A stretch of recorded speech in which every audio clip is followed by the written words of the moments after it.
Roedd na ŵr ifanc o Ben Morfa ar ei ffordd i Fedd Gelart. Roedd na ffair ym Medd Gelart, a bwriad y gŵr ifanc oedd cyfarfod ffrindiau iddo fo yn y ffair, a chwarae chydig o gerddoriaeth, achos cerddorion oedden nhw i gyd, roedd o yn ffidlwr. Ac roedden nhw'n meddwl tasan nhw'n gallu chwarae chydig o fiwsig yn y ffair, bydda pobl yn dawnsio ac wedyn fydda nhw'n prynu cwrw iddyn nhw. Dyna y bwriad.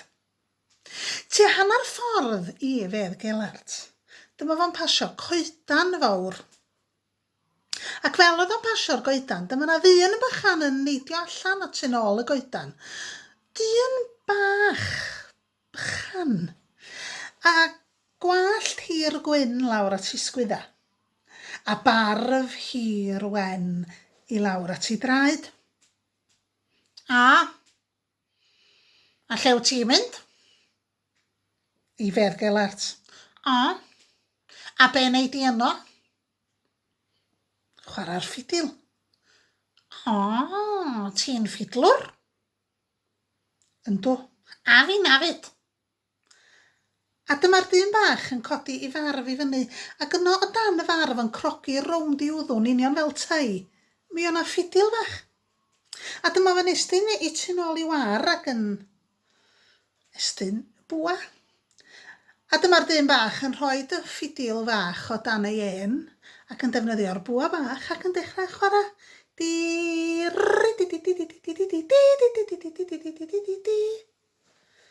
A dyma'r gŵr ifanc yn estyn ei ffidil o a'i fwa fo, a dyma fo'n chwarae.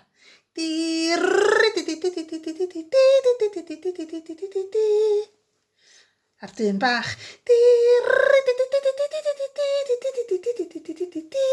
A'r gŵr ifanc. A dyma nhw'n dechrau cael cystadleuaeth. Dyma nhw'n dechrau ymryson i weld pwy oedd yn gallu chwarae'r alaw gyflyma. Ac roedden nhw'n mynd fel y gwynt chi, yn gyflymach ac yn gyflymach ac yn gyflymach. Ac oedden nhw'n mynd mor gyflym erbyn diwedd, dyma nhw'n dechrau troi y ddau yn nhw. Yn dechrau troi fel dau dop, yn dechrau troi mor gyflym, roedd y ddau yn nhw fatha corkscrews. A dyma nhw'n dechrau mynd i lawr ac i lawr ac i lawr ac i lawr ac i lawr ac i lawr ac i lawr i'r ddeiar. I lawr ac i lawr ac i lawr, nes ath popeth yn y ddu. Pan agorodd y gŵr ifanc ei lygad, oedd o methu credu be oedd o'n weld. Roedd yma'n rhyw neuadd y fawr anfarth grand ofnadwy, ac oedd y lle'n llawn o bobl bach yn union rhy math a'r dyn bach oedd wedi gwarfod. Roedd pob un yn efo gwallt hir gwyn lawr at ei sgwydda, a phob un efo bar fawr hir i lawr at ei traed, hyd yn oed y merchad. Ac oedden nhw'n cael hwyl chi. Roedden nhw'n dawnsio ac yn chwerthin ac yn gweiddi ac yn canu ac yn bita ac yn nyfad ac yn cael sesiwn fawr ar ferchog. Wel, oedden nhw wrth i bodda. A dyma nhw'n gafal yn y gŵr ifanc o Ben Morfa ac i ni fynd efo at rhyw lwyfan a gwneud iddo fo ganu'r ffidil. Ac mi fydd hwnna'n canu alaw ar ôl alaw ar ôl alaw, ac oedd wedi blinog ma'n dweud, wch chi be, mae'n rhaid fi fynd, mae'n aros amdana i Medd Gelart. A pan bob tro oedd nhw'n dweud hynna'n de.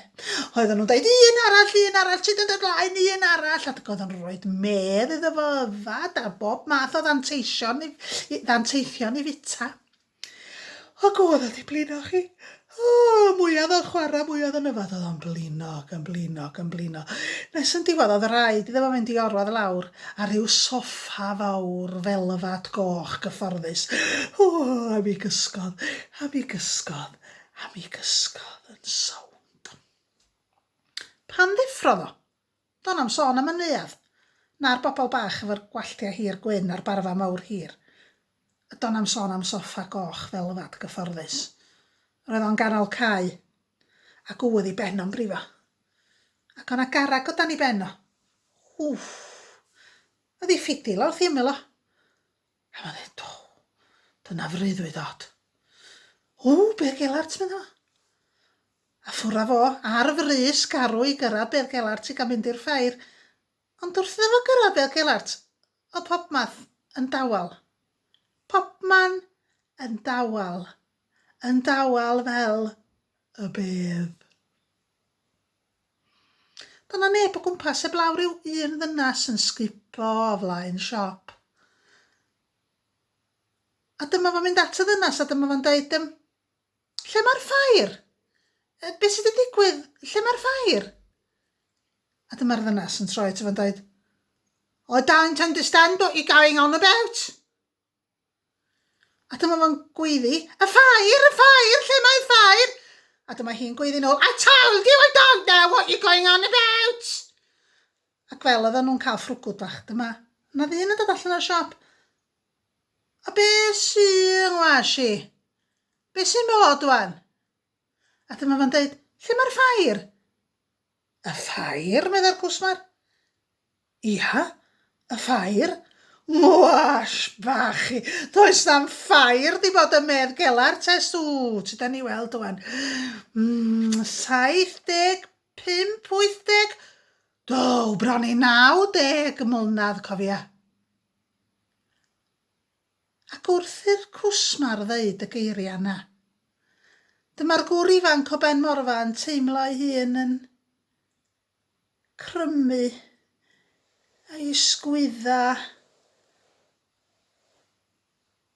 yn crymu mwy a mwy a'i ben o'n pwyso lawr a'i benna glinia fo'n camu a'i gefn o'n crymu fwy a mwy nes oedd o bron yn ei hanner ac yn sydyn mi ddiflannodd yn ddim byd ond llwch ar y llawr. A dyma'r ddynas yn gafal yn ei frwsh ac yn sgubo fo.